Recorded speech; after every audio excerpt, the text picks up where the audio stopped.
Yan, kakusina, lagyan natin ng patis.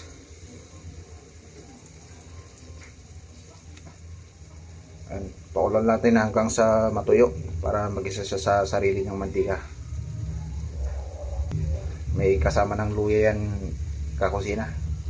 Gisa natin sa luya para mabango. Lagyan na pala natin ng bitchin para lumasa.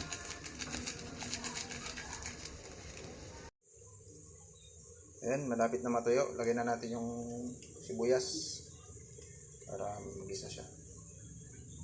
Okay, nagisa na. Lagyan na natin yung ating kamatis. Gisa lang natin ulit hanggang madurog yung kamatis.